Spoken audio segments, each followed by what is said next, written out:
इस बुलेटिन के प्रायोजक हैं योगमणि इंस्टीट्यूट ऑफ नर्सिंग। नमस्कार, जबलपुर लाइव के इस बुलेटिन में आपका स्वागत है। मैं हूं आपके साथ आकाश सोनी और अब देखते हैं खबरें विस्तार से। कोरोना ने 8 अप्रैल को जबलपुर में अब तक के सारे रिकॉर्ड तोड़ दिए। राज्य सरकार ने कोरोना संक्रमण पर काबू पाने की नीयत से आज शाम से सोमवार सुबह 6 बजे तक के लिए 60 घंटे का टोटल लॉकडाउन लागू कर दिया है। लॉकडाउन को लागू करवाने के लिए पुलिस और जिला प्रशासन की टीम पहले से तैयार रही। शाम करीब 4 बजे प्रशासन ने शहरी इलाकों में लॉकडाउन की मुनादी पिटवाई। वैसे शहरवासी भी पहले से ही तैयार रहे, लोगों का आना जाना पहले ही कम हो गया था। शाम 6 बजते ही दुकानों के शटर धड़ाधड़ गिरना शुरू हो गए और कुछ ही देर बाद शहरों की सड़कों पर वीरानी छा गई। 60 घंटे के लॉकडाउन को लागू करवाने के लिए पुलिस ने सड़क पर मोर्चा संभाल लिया है। कोरोना संक्रमण के बढ़ते प्रकरणों के साथ लगातार हो रही मौतों को लेकर जिले का स्वास्थ्य अमला सवालों के घेरे में है। स्वास्थ्य विभाग पर यह आरोप लग रहा है कि मौतों का वास्तविक आंकड़ा छिपाया जा रहा है। मौतें तो लगातार हो रही हैं और अच्छी खासी संख्या में लोगों की जान जा रही है, पर स्वास्थ्य विभाग उस पर पर्दा डाल रहा है। कहा जा रहा है कि मौतों के साथ संक्रमितों की वास्तविक संख्या भी छुपाई जा रही है। तो कोविड की मृत्यु का एक विस्तृत ऑडिट होता है। उस ऑडिट में ही प्रूफ होने के बाद हम उसको पोर्टल में एंट्री करते हैं। कई बार प्राइवेट चिकित्सालय में, इवन शासकीय चिकित्सालयों में कोविड रैपिड एंटीजन से पॉजिटिव आ जाता है, लेकिन बाद में हम देखते हैं आरटीपीसीआर उसका नेगेटिव आ गया या अन्य कारणों से मृत्यु हुई।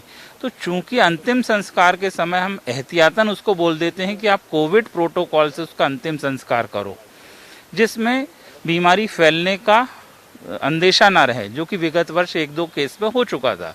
तो एहतियातन हम बोलते हैं कि कोविड प्रोटोकॉल को फॉलो करें और उसका अंतिम संस्कार करें।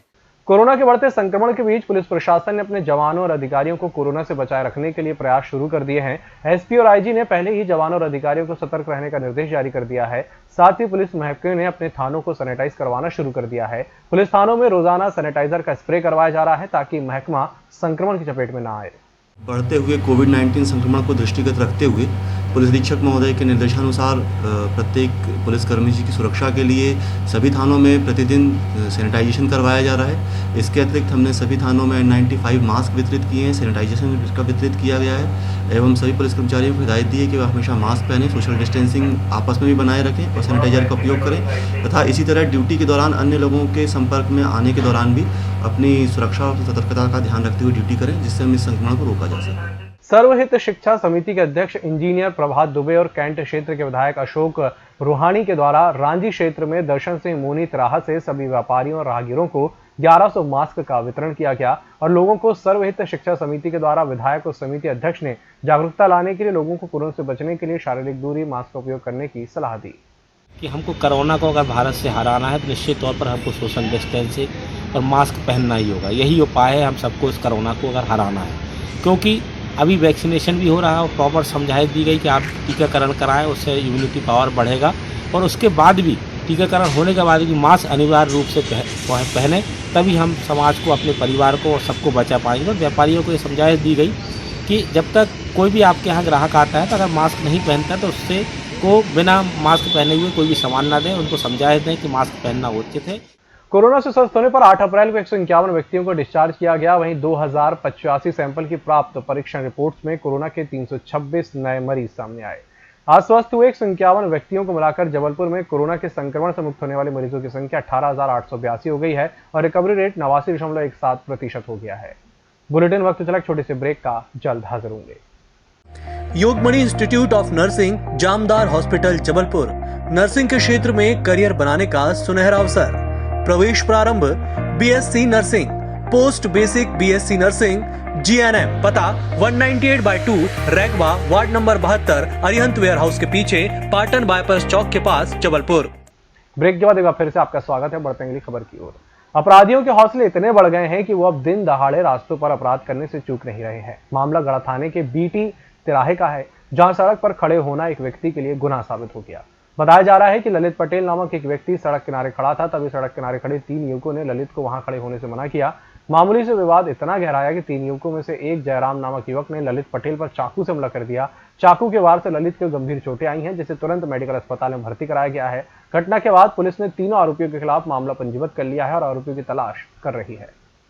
साथ में थे जयराज चौरसिया, सुमित केवट, प्रियांशु केवट। लोगों ने सीधे चाकू निकाल के मैं अपने जान बचाने के लिए भागा भी, पीछा करके 2-3 जगह मेरे को चाकू मारा। क्या मामला, किस विषय से काय के लिए मारे क्या? सर इन लोग का दूसरा से हुआ रहा, दूसरा से लड़ाई रही, तो मैं बस सर बात कर रहा था बस, तो इसी कारण इन लोगों ने रोक ली। घायल ललित पटेल पिता नरेश पटेल निवासी सुदामा नगर मदन महल का रहने वाला है।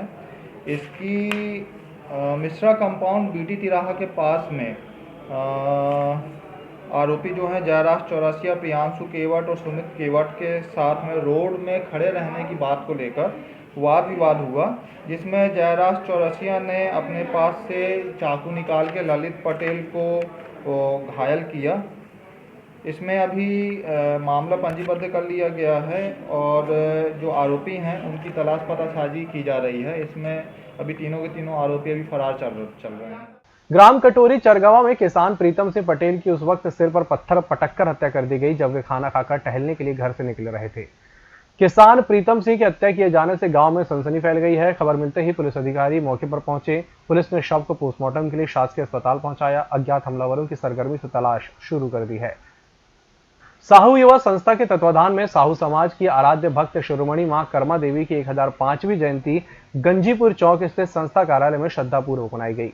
इस अवसर पर कर्माबाई के तैलचित्र पर समक्ष संस्था अध्यक्ष दीपक साहू और पदाधिकारियों ने दीप प्रज्वलित कर खिचड़ी का भोग अर्पण किया। ऐसी मान्यता है कि भक्त शिरोमणि मां कर्मा और भगवान श्री कृष्ण में निश्चल प्रेम था। वह स्वयं भगवान को गोद में बिठाकर खिचड़ी खिलाया करती थी। एनएसयूआई ने रानी दुर्गावती विश्वविद्यालय जबलपुर के कुलसचिव को ज्ञापन सौंपा है। इसके जरिए गलत तरीके से की जा रही भर्ती का विरोध किया है। छात्र नेता राहुल बघेल ने बताया कि रानी दुर्गावती विश्वविद्यालय में प्राध्यापक, सहायक प्राध्यापक, व्याख्याता और रीडर के पदों पर भर्ती होनी है। इसके लिए रोस्टर तैयार किया गया है। पिछले दिनों रानी दुर्गावती विश्वविद्यालय की वेबसाइट पर आरक्षण संबंधी नियम अपलोड हुए थे, जिसके तहत पिछड़ा वर्ग के लिए महज 14% आरक्षण रखा गया है, जबकि सामान्य वर्ग के लिए 10% आरक्षण का प्रावधान नदारत है, जबकि पिछड़ा वर्ग को 27% और समान वर्ग को 10% आरक्षण का लाभ मिलना चाहिए। नेशनल हाईवे 30 पर गत रात 1:30 बजे कार और ट्रक में भिड़ंत होने से 3 लोगों की मौत हो गई। हादसा इतना भयानक था कि शव कार में बुरी तरह से फंस गए थे। मंडला की बर्रई निवासी परिवार अपनी कार से जबलपुर की ओर आ रहा था कि तभी माधोपुर बाईपास पर दूसरी ओर से आ रहे ट्रक से सीधी टक्कर हो गई। मंडला एसपी यशपाल सिंह राजपूत ने बताया कि डेटसन को कार में सवार 4 लोग सवार थे, जिसमें से 3 की मौत हो गई और 1 गंभीर रूप से घायल है। इस बुलेटिन में इतना ही। इसी के साथ मुझे दीजिए इजाजत। नमस्कार।